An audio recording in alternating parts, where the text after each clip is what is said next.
What's up, everyone? I'm Giovanni, your host. Welcome to another Cointelegraph AMA. Today, I have the pleasure to be joined by Alpha, co-founder and CEO of Deri Protocol. How are you doing, Alpha? Good, good. How are you doing? I'm great. Hello, everyone. Alpha is the CEO of Deri Protocol, which is a platform for DeFi derivative trading.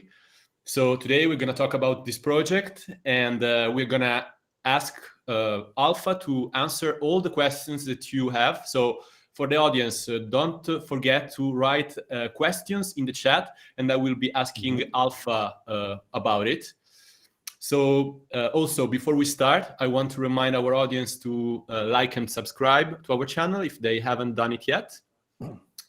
So we can get started. So Alpha, maybe you want to give us some more background about yourself, about your team, and about your project, Deri Protocol. Okay, cool. Well, first of all, Deri Protocol, as you probably can tell from the name, Deri is actually short for derivatives. So it's a DeFi protocol for derivative trading. Actually, we define it as by a formula, which is perpetual futures plus everlasting options times decentralized, which means currently we provide two types of derivatives. Perpetual futures and everlasting options, and we provide in a DeFi way. So yeah, that's about very short about the protocol. About myself, I was actually originally I was from the physics background. I was a physics PhD, and then I went to the financial industry. For most of the time, I was dealing with derivatives, the trading, pricing, and risk management.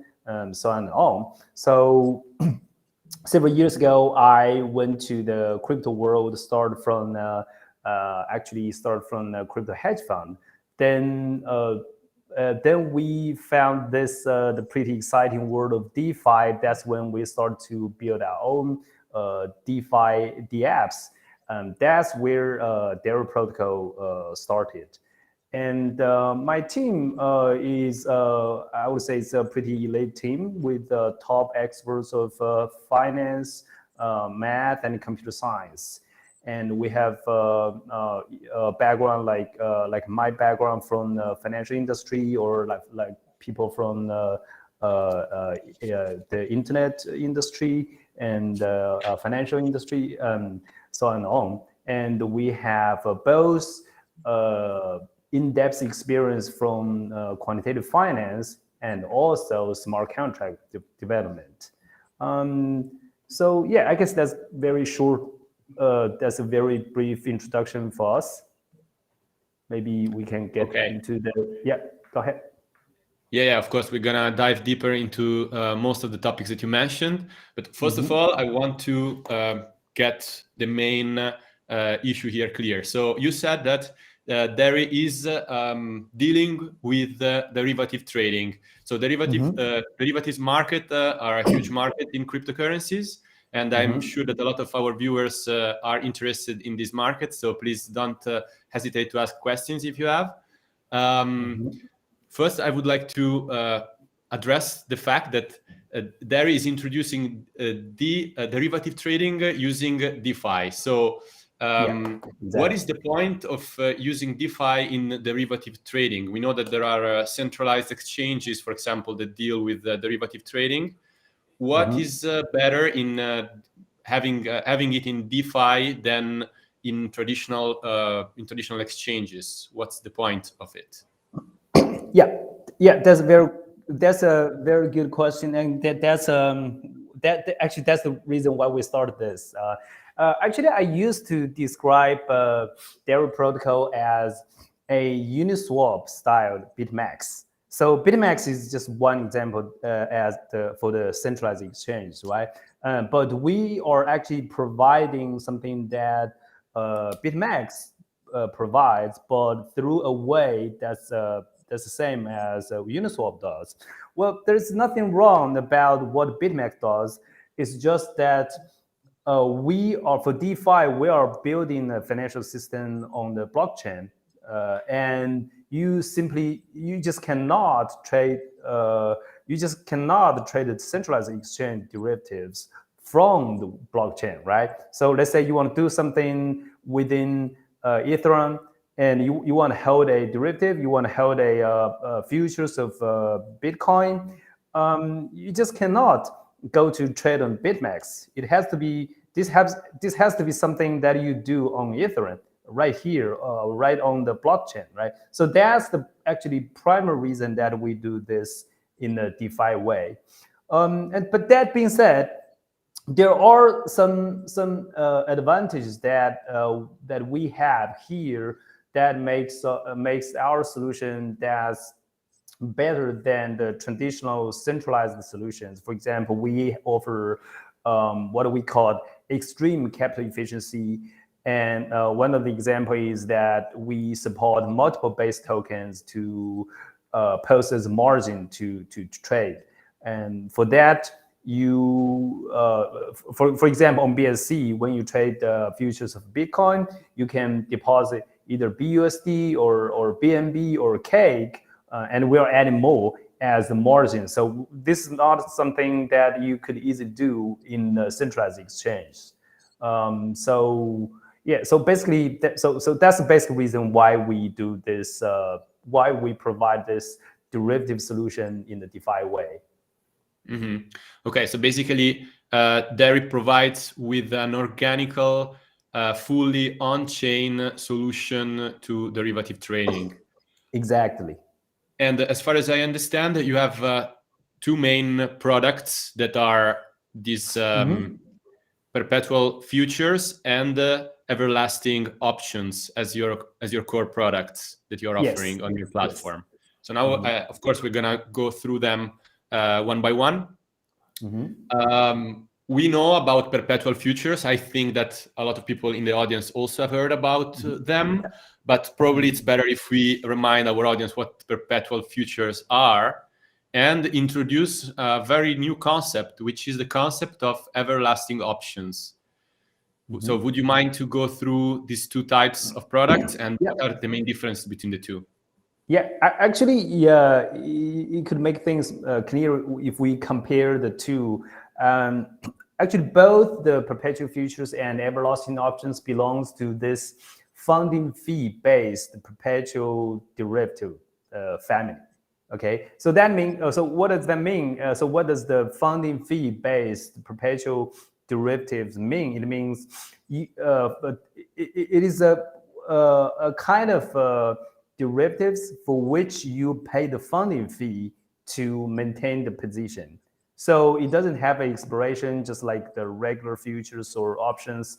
All of them with the expiration, but the perpetual derivatives, they don't have an expiration. So for as long as you pay the funding fee, your position is maintained. So that's how it works.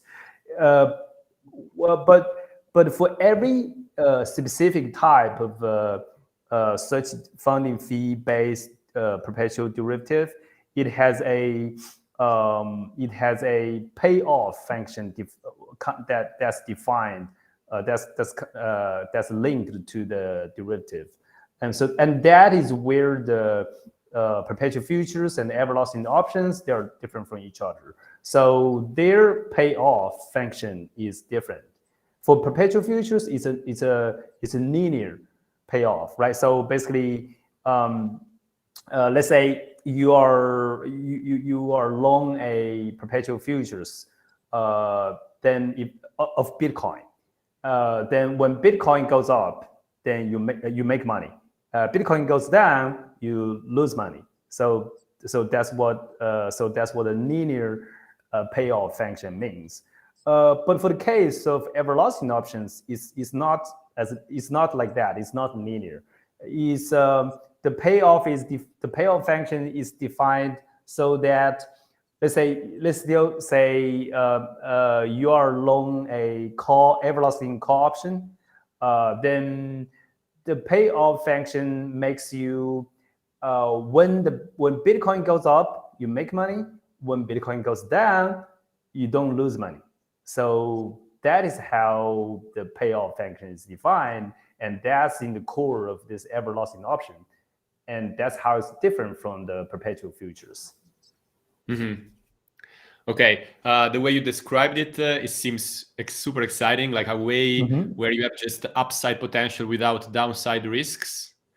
But still, I want. But you don't get that for free. You need to pay some fee. Right, exactly, and that's mainly the issue, right? So in order to not having that downside risk, you need to agree to pay a fee, a continuous fee to maintain your position. Am I right? Yes.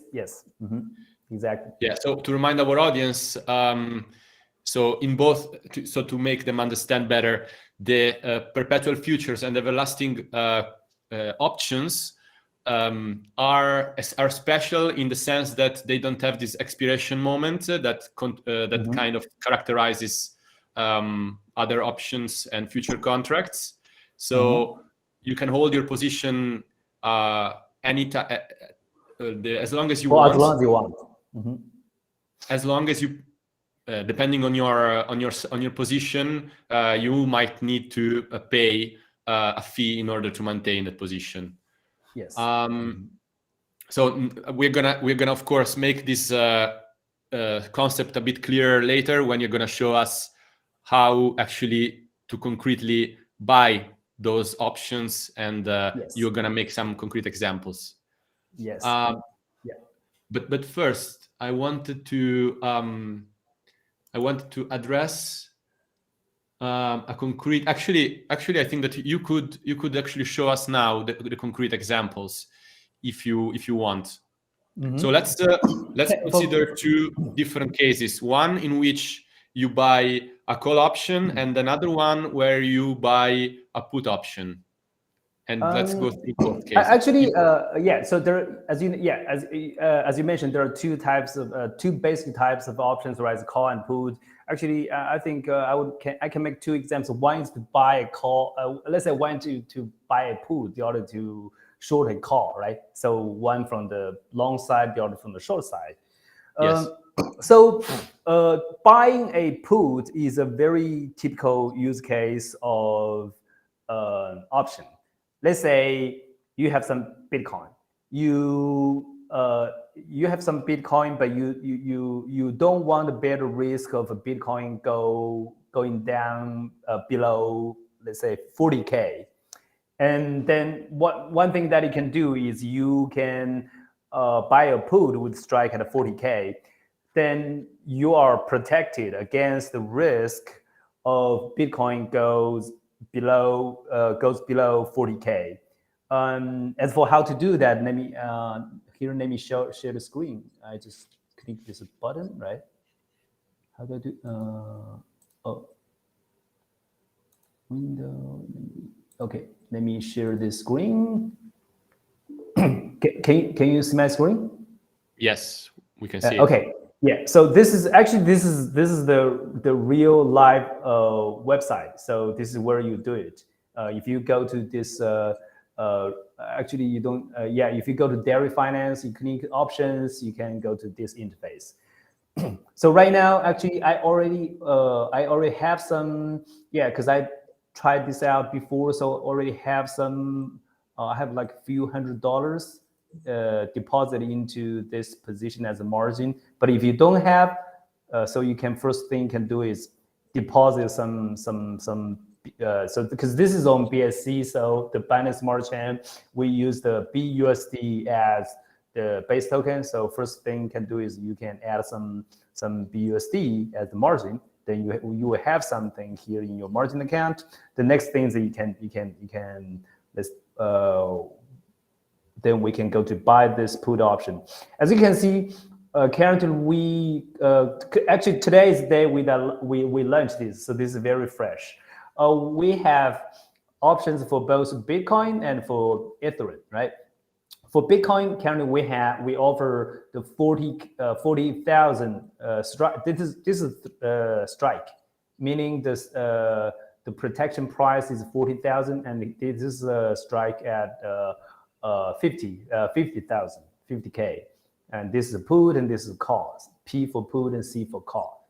Of course, and you can see it here. This is the option types put. Okay, so the first example I'm going to show you is I buy some put option at strike price of 40,000, but I don't have too much money here because I only have a few hundred. So let me try to buy 0.1 Bitcoin. And it actually used up this much of my margin. So okay, I click on 0.1 Bitcoin. So that's associated to 0.1 Bitcoin. Okay, I click on trade. This is going to tell me the number of contracts, 0.1, position of execution is 0.1, my direction is a long, meaning I'm buying it. Okay, and this is the trade price. And I'm going to pay some transaction fee, which is not really zero though, but it's too small to show here because we only have 2 digits of the point. Okay, I click OK, and I confirm that on my wallet. So now you basically bought a put option. Yes, you can see it's there, right? So I just bought a put option. I bought a put option for 0.1 Bitcoin. So that's gonna protect my 0.1 Bitcoin at the price of 40,000. So this is what's gonna happen. So this is what's gonna happen in the following. So if the price of Bitcoin stays above 40K, nothing's gonna happen. So there won't be much unrealized P&L. As you can see, here's a very little change in P&L here. Nothing's so basically nothing's gonna happen. But if one day, let's say Bitcoin gets below 40K, let's say it goes to 35K, right? So that's 5,000 below the strike. Then for 1 Bitcoin, I will have a realized P&L of 5,000. But here, because I only bought 0.1, right? So in that case, I would have a unrealized P&L here for 500. So that 500 is going to compensate my loss below the Bitcoin price of 40K. So that's how it works. Okay, and let's say that you want to get out from this position. What do? You Yes. sell your position. There are 2 ways to do it. You can just enter a opposite side, opposite direction trade and click a trade. But the easier way to do that is click on this cross. I just click on this one. I can confirm. It takes a little bit of time to confirm. Oh, there you go. It's gone. I just closed my position. Okay, you close your position and basically you realize your gains, which is 5,000 gains. No, you actually compensated the loss of 5,000 because Bitcoin went below the strike price of by 5,000, and you basically managed to hedge that risk.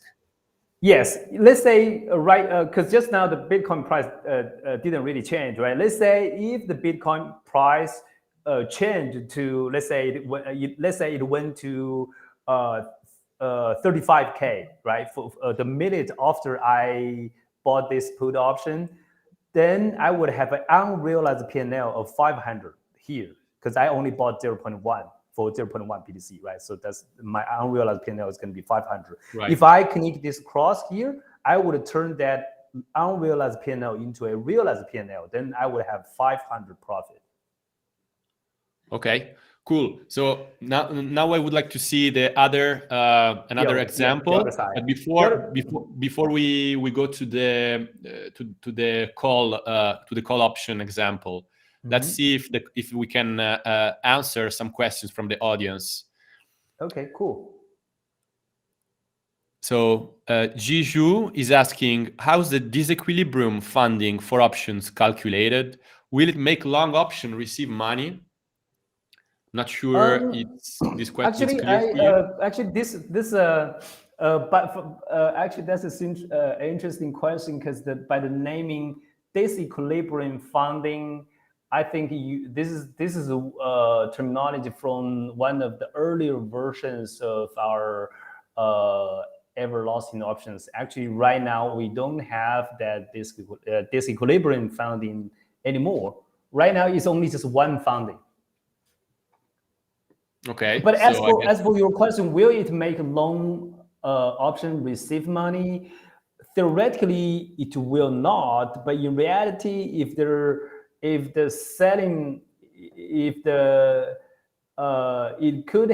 could happen in the very extreme cases if there are just too many. If just too many people send it, it could turn it into that extreme case. Mm-hmm.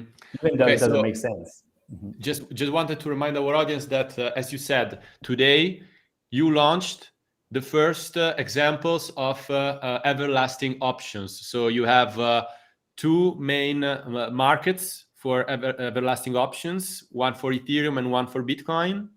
Mm-hmm. And you can play around with those. So we saw before an example of how you buy a put option, a put everlasting option.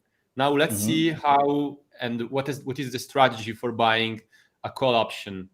Okay, actually, yeah, I think for the call option, let's show the other side to sell, right? Actually, let me choose this 50K call, the call at 50K. Actually, let me show you how to sell it. The sell it is on the other side. Sell it really means if, okay, let me just first enter the position. Also, I'm gonna do 0.1 Bitcoin. Let me click trade. So remember that, recall that I click the short, right? So right now I'm gonna do, so the number of contracts is gonna be minus 0.1 and position after execution is minus 0.1 and direction is short, and this is the trade price. And actually you can see, okay, now I have a little bit bigger transaction fee that I can see from here is 0.05 BUSD. That's 9 BUSD. So that's 9 cents. Okay, so now to make things clear, what are you betting on right now? Yeah, I'm gonna explain that right now. So okay, it's confirmed. What? Yeah. Oh yes, confirmed. Okay, so now I'm having this short position. What I'm betting on right now is actually that Bitcoin will not go above 50K, because because I'm short this 50K call option, if the Bitcoin does go above 50K, I'm gonna lose money. So as long as Bitcoin stays below 50K, I will not have a significant it's going to be a very small change here for this unrealized P&L, but there won't be a significant change. But once the Bitcoin goes above 50K, let's say it goes to 55K, then for every one contract, the short position will lose 5,000. And for my 0.1 contract, I would lose 500. Mm-hmm. But the good thing is, as long as when it does not go above that, I will be collecting this funding fee. As you can see here, the accrued funding fee, I already accrued some funding fee, right? 0.01 something. And basically, those fees come from the other side of the trade. So yes. the other side of the trade is paying those fees to you, because the one that goes long, the long side is paying the funding fees. The short side is receiving the funding fees, as far as I understand. That's exactly how it works. Okay. So before I play the role of the long side, right? So actually, yeah, because I should be pointing out the accrued funding fee was minus. That means I was paying for it, and now I'm collecting it. Right. So let's say that your bet goes wrong and the Bitcoin goes above the benchmark that you established. At that point, you said that you're gonna lose some money after it, but some of that money is gonna be compensated by the funding fees that you've been collecting until that very moment. Am I correct? Yes, you are right. Okay, so it sounds like a very interesting mechanism, but would you say that it's something that even like a newbie could approach, or it's something that for professional traders? I would say, so this is something, if you do have such a demand, if you do have such a demand, you would understand this very easy. So, for example, the first case that I made, if you do have the same kind of wish that you don't want to bear the risk that Bitcoin goes below 40K, then you go buy a call. You go buy a put. That's very easy to understand, right? Then that buying would be very straightforward for you. And this selling, the second case that I just made, the selling operation, well, that sounds a bit risky. So if you are not sure about that, then you might not be the best practice for you to do. So the thing is, you do need to understand this. And when you have that demand, you would understand this very easily. Actually, this Sure. yeah, and this I think this selling call.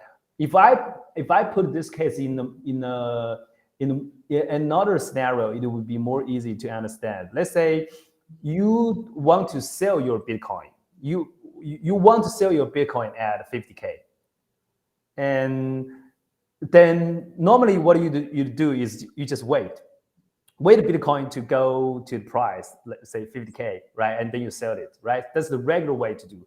But there is an advanced way to do this. You, instead of just waiting, you can come, just like what I did just now. You sell a call option at 50K and enjoyed collecting the funding, right? And when Bitcoin does hit the price of 50K, you just sell, you close your position and you sell your Bitcoin, right? That equals to the case, that's equivalent to the case that you sell your Bitcoin at 50K.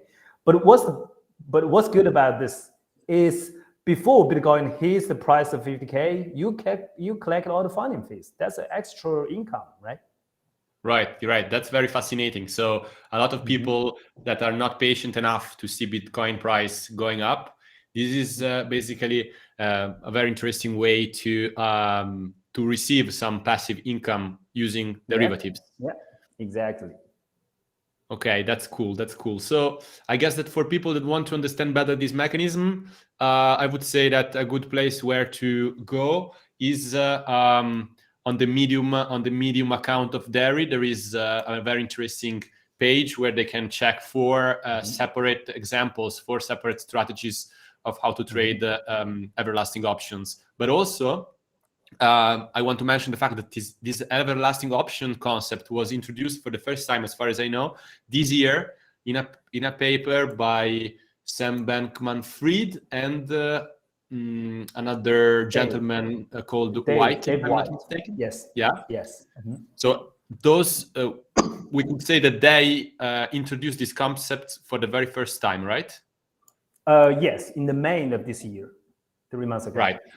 And there is a paper where this everlasting option concept is explained. What kind of contribution did you have into the invention of this everlasting option concept, if any? Yeah. As you mentioned, so this was originally proposed by Dave White and Sam, right? Dave White was from Paradigm Research, and our work was based on their theoretical paper too. But actually, we made our own contributions too. We contribute to this both to the theoretical part and to the practical part. For the theoretical part, we actually extend the everlasting options discussed in that paper to a special the continuous funding scenario. meaning that you pay the funding fee continuously. Or because originally in the paper they talk about scenarios that you pay once or twice a day. That was how the funding fee paid, but actually that was not proper for the DeFi application. In DeFi, things happens naturally per block or per second. That's a more natural way for DeFi. So we extended to this continuous funding scenario. Also, we actually derived a closed form analytical formula for the pricing, which is because originally they came up with a pricing framework, which was which is a summation of infinite series, which is not quite practical. But we actually derived this closed form solution for it, which is mathematically simple and beautiful. It actually helps not us. It helps people understand this everlasting options. And just like if you are familiar with the options, you would know the so-called Black-Scholes pricing formula. So our pricing formula, helps people understand this everlasting options, just like the Black-Scholes pricing formula help people understand the regular options. So that's for the theoretical part. And also we contribute to the practical part. Of course, right? Because we are the first one to bring this into reality. I mean, the Deri everlasting option is the first everlasting option that has been built in this planet, on this planet. And and to do that is not an easy thing. To do that, we need to resolve a series of financial engineering problems, such as how to do the risk management, how to require the initial margin or the maintenance margin, and also because we do this through a AMM way, then how to implement everlasting options in the AMM way, so on and on. So we resolve a lot of practical financial engineering problems. So basically, yeah. So that's our contributions. Right. I think we have another question from the same viewer as before. What's the current setting equivalent to this equilibrium funding that makes longs and short balance? How is it calculated? Could you point me to the relevant page? Actually, if you can go to our website. For this, I don't need to share the screen. You can go to read our the white paper. This is actually explained in because right now there's only one part of funding, right? But this part of funding is actually the funding fee is associated to the price, which is associated to the net position. So when the pool is not in equilibrium state, the price is going to be either above or below the theoretical price, and the increment part, the change of the price, or the delta part of the price relative to the theoretical price, associates to one part of the funding, and that part of funding is what you are asking, the current setting equivalent to the disequilibrium funding. So it's just included in the current one funding fee. Mm-hmm. Yeah, because in order to make people understand better this concept, the funding fees that are implemented by these everlasting contracts have also the function to, as far as I understand, to balance, to keep the price of the underlying asset pegged to the price of the option itself. So, as far as I understand, the fees are paid also to keep the prices of the underlying asset tied to the price of the not going too high or too low, the price of the option itself. Did I understand correctly this concept? Yes, that's it's more or less like that. So let's say let's make this concrete. Let's say the theoretical price is for this option. The theoretical mark price for this option is, let's say, 100, right? And if there's a let's say, because this question is about disequilibrium funding, right? Which is associated to the unbalanced longs and shorts, right? So let's say there are more longs than shorts. Then the pool is not in equilibrium state. Then the mark price will not be 100. It will be higher than 100. Let's say 110, right? Then that extra part of the 10, the 110 minus 100, the extra part, which is $10, that is associated to the disequilibrium part, which is the current setting equivalent to the disequilibrium funding. That makes longs and shorts balance. I hope that answers the question.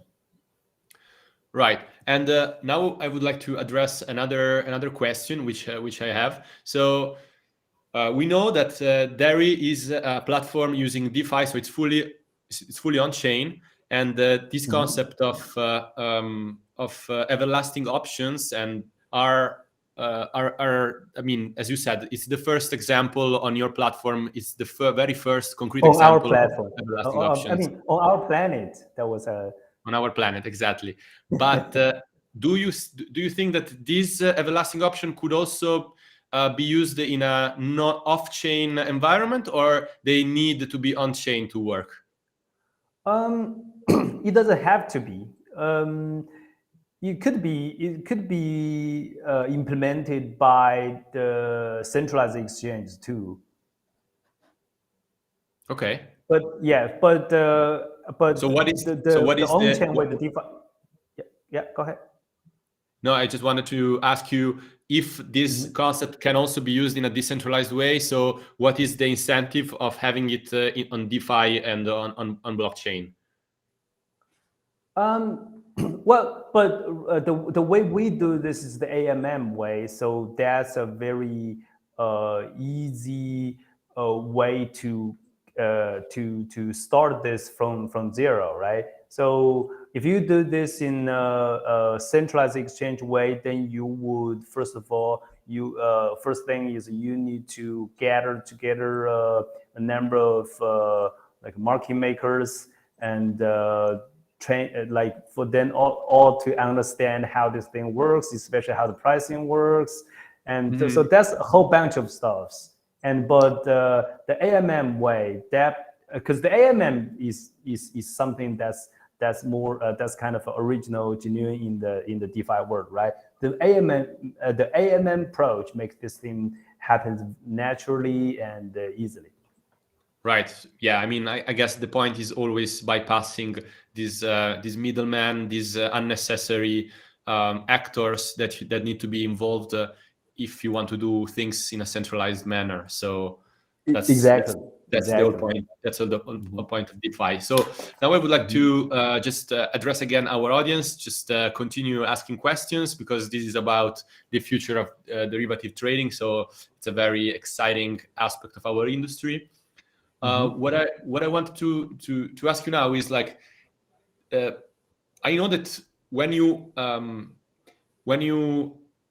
choose a position on your platform, a trading position, you tokenize it. So your platform tokenizes trading positions and transforms them into NFTs. So yes. Can you explain the reasoning behind this mechanism, and why are you tokenizing these trading positions? Yeah. As far as I know, Deri Protocols was probably the first DeFi project that made something as an NFT within the project. The second one that I know was Uniswap. They made their actually the LP tokens. I mean, Uniswap V3. They made their LP tokens as an NFT, right? Actually, the thing is, making positions as a NFT or tokenizing position is a way to promote the composability.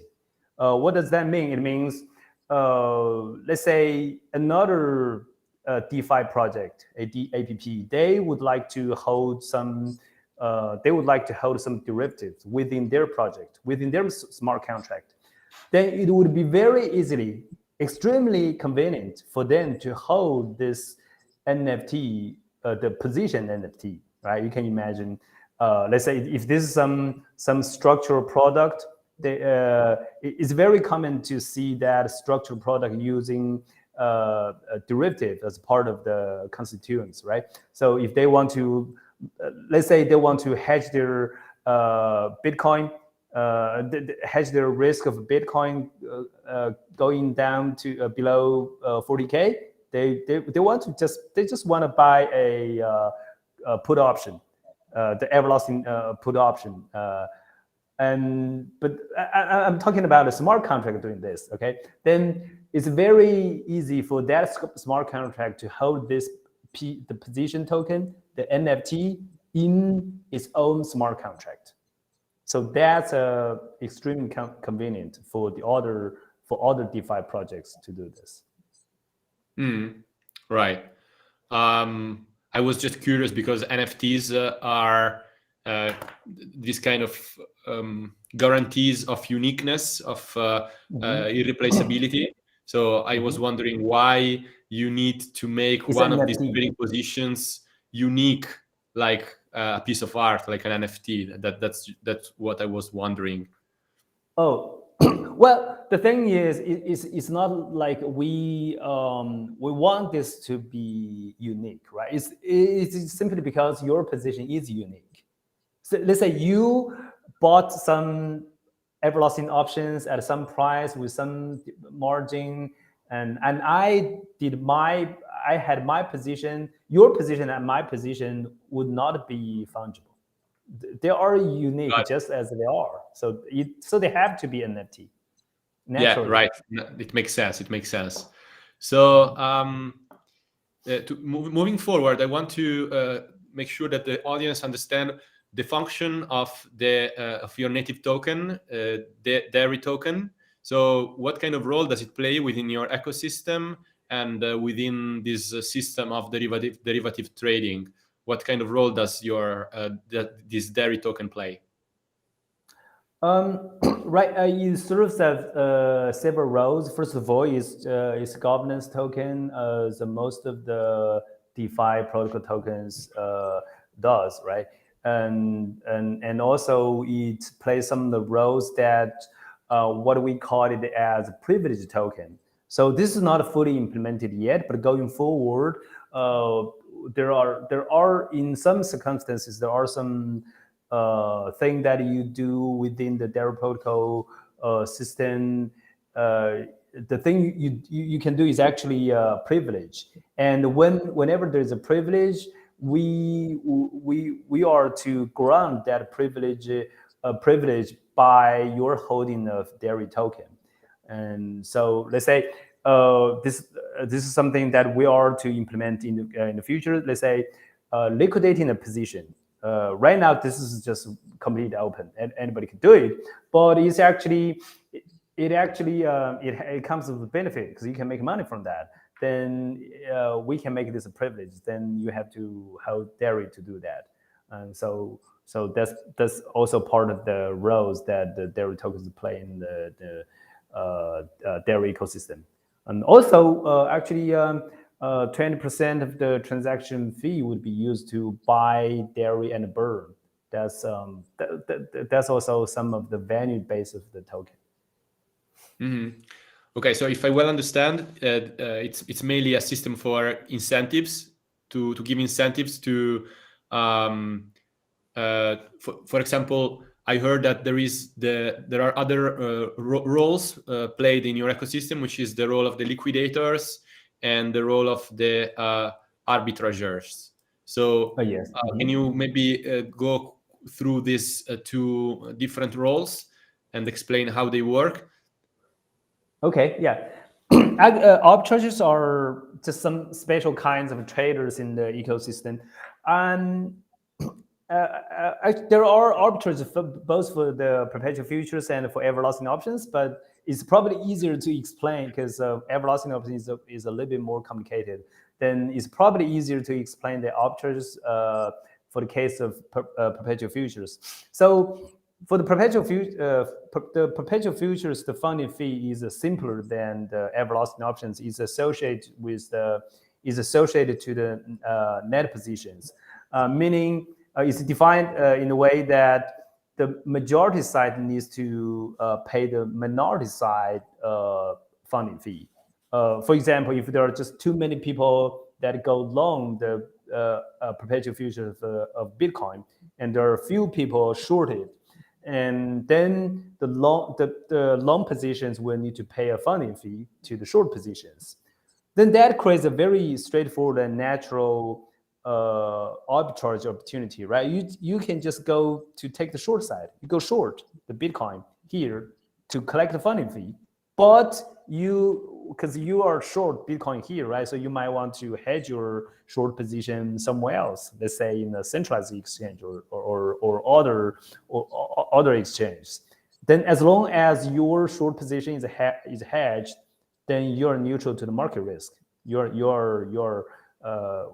However Bitcoin changes, you're fine with your positions, but you're enjoying the funding fee.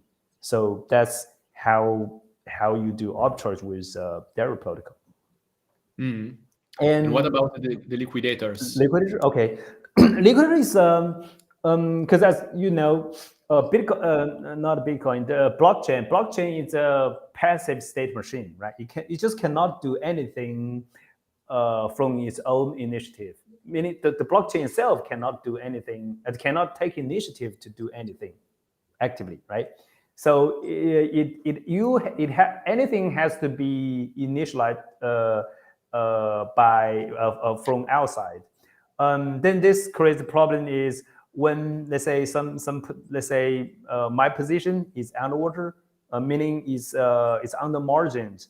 What does it mean? It means it's my balance in the my margin account is below the maintenance margin requirement. Then my position needs to be liquidated, right?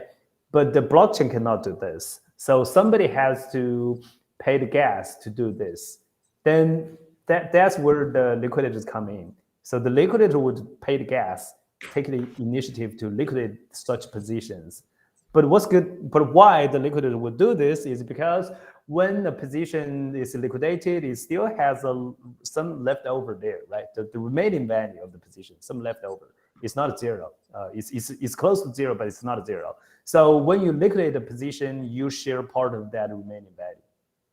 Mm-hmm. So you make money. While I guess that for a centralized exchange, that money that is like lost by the person that gets liquidated goes entirely to the exchange. In this system, not really to the exchange. I think the common practice for centralized exchanges, they have this the so-called interest fund. For example, BitMEX has this interest fund. The remaining value of the liquidated position goes to that interest fund, which keeps it growing up. Right. Okay. So now I would like just to give you the opportunity to explain at what point of the roadmap your project is, because we know that today you launched the first example of everlasting options, but I guess that your project has other milestones to achieve in the following months. So why don't you tell us a bit like at what point is the Deri platform right now, and where you aim it to be in 6 months, 1 year time?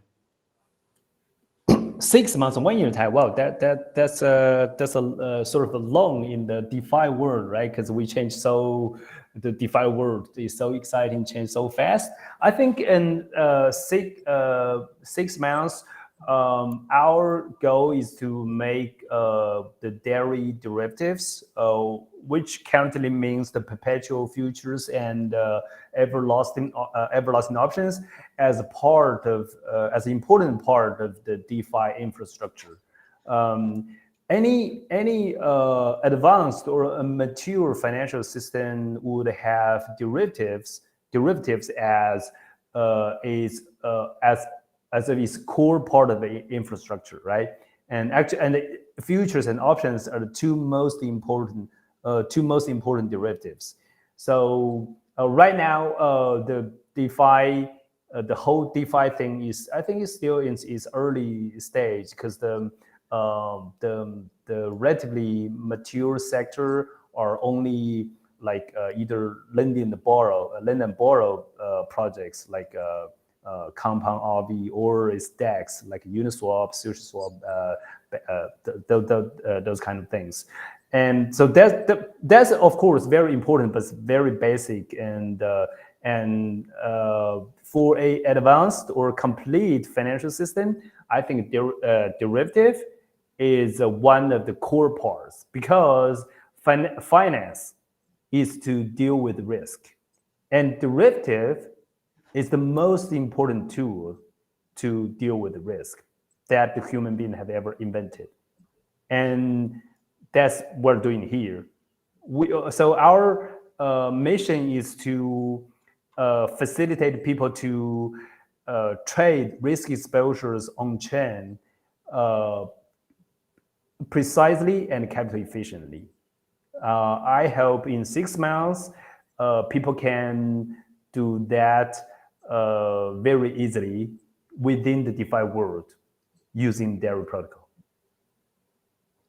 Yeah, I think that we're gonna look forward to it, and we're gonna follow your project very closely. And I think that it's a very astute idea. So the concept of everlasting options is definitely something that I never heard before. So a lot of our audience would probably be interested in checking out your website to know more about it, which is Deri.finance, if I'm not mistaken. Yes, that's correct. Deri.finance. Deri is just short for derivative. I think it's very easy to remember. Awesome. Okay, so I think that this is a good note on which to wrap up things. Thanks a lot, Alpha, for being with us today. Thank you, Giovanni, and thank everybody. And so thanks a lot for everyone watching. It was great to receive your questions. So this was Deri, the Deri platform, a new project that helps people to do derivative trading on DeFi. I'm Giovanni, your host, and see you next time. See you.